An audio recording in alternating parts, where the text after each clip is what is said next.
ако ја оцениме туристичката индустрија споредено со 2020 и 2021 во голем пораст. Всушност Македонија во првите 6 месеци има 20% поголем туристички промет од 2019 година. Тоа не вбројува во првите 10 според Светската туристичка организација на земји кои што најбрзо закрепнуваат во туристичката индустрија. Ако ги гледаме резултатите и целите на Агенцијата за промоција и поддршка на туризмот за 2022 година, кои што гордо заеднички со туристичката индустрија си ги поставивме некаде во август месец 2021, кога воопшто не беше возможно по целата таа дилема и неизвестност со пандемијата да се планира, ние ги испланиравме на 2,6 милиони ноќевања.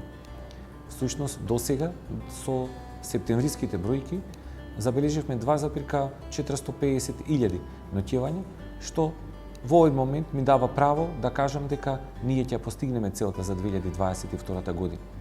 Всушност, тоа што треба да го работиме се фокусирање на некои традиционални пазари, но изголемување на портфолиото на дестинациите од кои што ни се присутни туристите. Ако 2022 година покажа дека португалските туристи можат да ни порастат 130% за разлика од 2019, бидејќи работевме нашата туристичка дестинација да биде офатена со нивните кружни патувања, тогаш зошто да не во 2023 година да се надеваме дека ќе ги достигнеме 3,2 милиони ноќевања и нешто повеќе од 400 милиони долари во туристичката индустрија, токму од туризмот во македонската економија.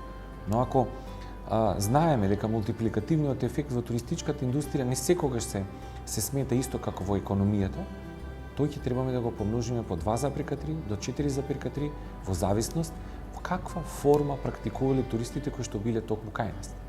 Ако знаеме дека новата реалност во туристичката индустрија е диаметрално различна од тоа што се случуваше до 2019 година и 2020 година, ќе видиме дека ние тоа што го развивавме всушност представува одржливост во туристичката индустрија. 65% од вкупниот број на ноќевања до 2020 година ни се во два туристички центри. Скопје како главен град и бизнис центар кој што сезоналноста му е многу ниска, односно функционира 12 месеци со одредени пикови во текот на летната сезона, бидејќи имаме поголем број на кружни патувања од туристите, и Охрид кој што е типична туристичка дестинација со офат од некаде мај до октомври месец кој што го покажи 2022 година. Се потрудивме да ги вратиме пазарите кои што беа традиционални, но и да создадеме доволно нови пазари од кои што генерираме. Ако во првите 8 месеци на светско ниво, споредбено 2019 со 2022 година, светот е минус 43%, Европа е минус 26%, ние сме некаде од минус 27 до 28%, што би дава право и со гордост можам да кажам дека успеавме во нашите напори многу брзо да ја рехабилитираме и да ја вратиме туристичката индустрија во една одредена кондиција која што треба да го покаже еден свој минимален пик кој што треба да во 2023 година кој што треба да представува мотив за нашите цели во 2025 година. Тие се нешто повеќе од 4,3 милиони ноќевања и нешто повеќе од пола милиарда девизен прилив од туристичката индустрија во нашата економија. Јас не би ги кажал слаби точки, јас би ги кажал точки на подобрување. Всушност тоа што треба да направиме е да го третираме многу посериозно туризмот. Ние во моменти немаме развојна стратегија. Стратегија, но не само на хартија. Стратегија која што ќе биде доволно применлива и истата понатаму да може да дава ефекти и да биде мерлива. Тоа е нешто што требаме што поскоро да го направиме, бидејќи сите стратегии кои што беа пред 2019 година, кои што во никој случај не може да предвидат пандемијата, сега треба истите да се ревидираат и повторно да се градат во една нова реалност. Всушност, тоа што требаме да го развиваме повеќе точки, да вложуваме во човечките ресурси, да ги подигаме стручните училишта, од кои што треба да вадиме стручни кадри, еднаш за секогаш да ја прекинеме практиката дека стручните училишта имаат неквалитетни ученици, бидејќи ако сега ги погледнеме светските, регионалните, па и нашите месечни примања на мастер шефовите во нашите ресторани, ќе видиме дека можеме неколку пати нивните плати се поголеми од мојата. Всушност, тие не се неплатени професии, доста се цените, само ние не треба да ги девалвираме.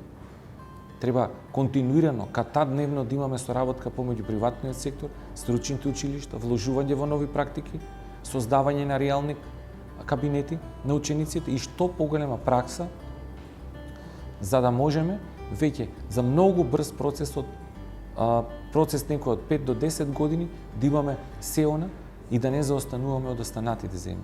Тоа го кажувам бидејќи предизвикот на отворениот Балкан, во кој што заеднички присуствувавме, веќе ја зголемува дестинацијата и конкурентноста во малите дестинации уште поголема. За многу брзо време треба да излеземе на мегдан со Србија, со Албанија, да докажеме дека можеме, да докажеме дека знаеме, дека сакаме. Се ова што треба да го направиме.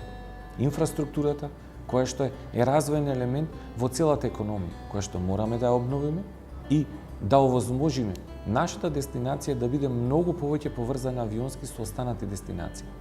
Тогаш нема да говориме за отворениот Балкан на 3 земји, бидејќи Адриатик регијата е регија која што азиските туристи ја перцепираат како една дестинација.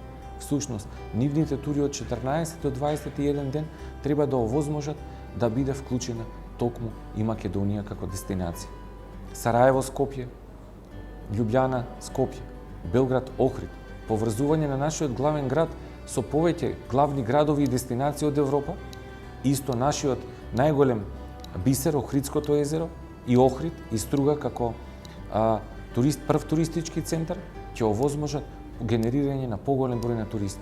Всушност, зошто да не, за 45 минути да можеме да пиеме кафе на баш чаршија, а исто така тие да уживаат во Охридското езеро и тоа да биде на 3-5 и аранжмани од 7 дена. На таков начин ќе овозможиме повеќе регионални туристи, кои што според статистиките во 2019 година ни биле негде 51% од вкупниот број на странски туристи кои што ја посетиле Македонија. Затоа и нашиот напор во 2020-2021 година да создадеме зелени зони во туристичката индустрија за брзо патување на туристите вродија во плод. 2022 година 50% имаме зголемување на српските туристи, ако ги гледаме од споредбено со 2019 година. Всушност, ние не сме паднале толку колку што некои луѓе сакаат да кажат. Едноставно, само треба да се исправиме гордо и да продолжиме да чекориме и да работиме, бидејќи овој е вистинскиот пат. Велат дека кризата во кинескиот знаковен јазик се пишува со два знака. Едниот е криза, вториот е излез. Оваа криза може да се совлада и да се победи само со работа. Ако дома си е дома во 2020 година, кампања која што одбележи пандемијата, беше насочена само на 2 милиона туристи домашни, бидејќи не можевме да патуваме. Тогаш дома си е дома во 2023 година е на 12 милиони туристи. Тоа значи дека ефектите треба да бидат уште поголеми. Ние ќе имаме можност непречено по брзи коридори и зелени зони да овозможиме брз трансфер на патници, многу брзо, каде што туристите од отворениот Балкан нема да ја осетат границата, туку тоа нивното поминување и царинските контроли ќе бидат уште побрзи. Всушност, ние треба да ја прецепираме како една поголема дестинација која што ќе биде уште повеќе конкурентна со останатите европски и регионални дестинации. Дома си е дома, со пазар од 12 милиони туристи и голема работа. Ние само треба да работиме, да овозможиме во многу сегменти и заедничко презентирање на светските и регионалните пазари и уште поголем фокус на реалните практиките во туристичката индустрија. Тогаш ќе можеме да зборуваме можеби еден ден и за една авиокомпанија Отворен Балкан, а зошто не за многу брзо време да можеме да видиме некој брендиран авион кој што ќе лета токму во овие 3 земји на дестинации. Велиме дека туристичката индустрија не познава граници, познава само дестинации. Отворениот Балкан е типичен пример. Всушност, без разлика на се, туризмот и туристичката дипломатија поврзува дестинации. Ние треба да изградиме мостови помеѓу нас, мостови кои што се срушени, мостови кои што се доволно расклатени, да создадеме поголемо патување и дружење, поголема социализација и истражување.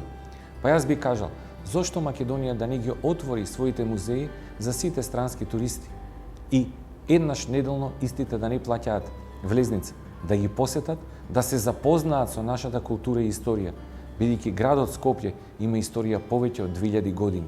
Градот Скопје не е само градскиот плоштад.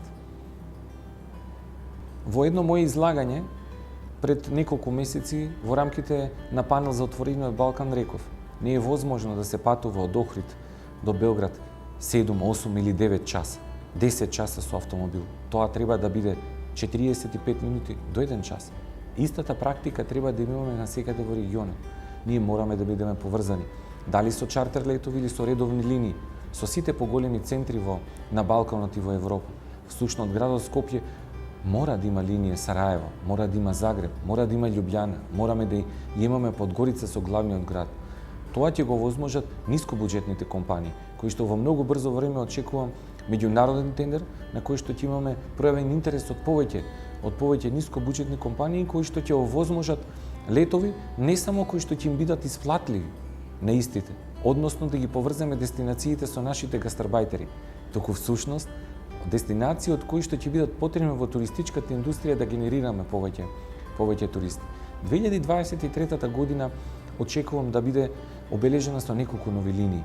Дали долго очекуваната и најавувана линија Тел-Авив-Скопје, Белград-Охрид од мај месец 2023 2 пати до 3 пати неделно. Потоа чартер линија за Сараево или Бања Лука, дополнителна чартер линија од Измир за Охрид. Се надевам дека ќе имаме најави и ќе се реализира линијата помеѓу Анкара Скопје. Потоа исто така уште неколку линии со туроператори кои што ќе ги поврзуваат нашите туристички центри со други европски градови. 2 чартера неделно од 2 различни дестинации од Англија. Потоа 5 до 6 чартери во сезона од Холандија. Се надевам дека многу брзо ќе исфункционира и новата чартер линија помеѓу веќе која што ќе биде сезонално од Варшава за Охрид. Дополнително зголемување на дестинациите и бројот на летови од веќе традиционалните пазари. Се тоа треба да овозможи многу повеќе туристи, но за тоа треба да бидеме спремни. Не е возможно на Кокино ние да наплаќаме картија да немаме туристички водичи. Не е возможно во нашите музеи да немаме кустоси кои што ќе не ја раскажеш приказната, ќе ја презентираат нашата историја. Не е возможно во руралните средини да немаме обучени кадри и водичи. Не е возможно ние во одредени наши центри да немаме туристички водичи. Дојран, Битола, Македонски Брод, се и останати други градови кои што има што да се види кај нас. Немаме туристички водичи кои што ќе ги пречекаат туристите и ќе ги покажат локалните атракции. Всушност стои и обавината на туризмот. Туризмот треба да биде практикуван од локалното население, кое што директно треба да го види бенефитот. На тој начин ќе можеме да сметаме на повеќе услуга, на повеќе мали бизниси, отварање на семејни бизниси и нови зелени работни места, бидејќи без тоа нема да можеме да сметаме на намалување на миграцијата. Всушност, руралниот, алтернативните форми на туристичката понуда се токму тоа.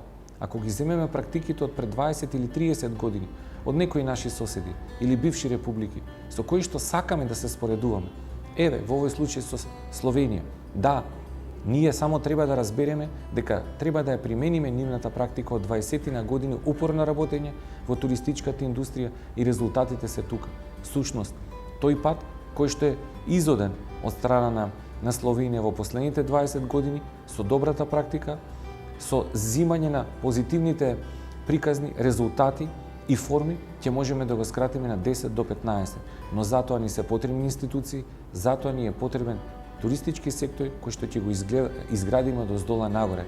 Всушност, Агенцијата за промоција и поддршка на туризмот треба да прерасне во национална туристичка организација која што ќе формира неколку destination management организации кои што ќе управуваат со дестинациите токму кај нас. Исток, запад, север, југ. Всушност, дестинации кои што ќе развиваат туризам, ќе развиваат различни форми на туристичка понуда и многу брзо време нема да ни бидат концентрирани туристите 60 до 70% во 2 туристички региони, туку тоа ќе биде на ниво на целата држава. Тогаш ќе ја намалиме сезоналноста, тогаш нема да имаме големи пикови и тогаш ќе имаме поголеми нови работни места во руралните средини. Тогаш ќе можеме да говориме за женското предприемаштво, тогаш ќе можеме да говориме за младите кои што ќе останат пред своите огништа, ќе намалиме миграцијата, а тој процес не е утопија, него кон него треба да се работи во наредните 5 или 10 години. Тогаш ќе кажеме дека туризмот е една од 5 економски гранки или столбови во македонската економија, кој што во овој момент може многу да помогне во надминување на моменталната економска криза.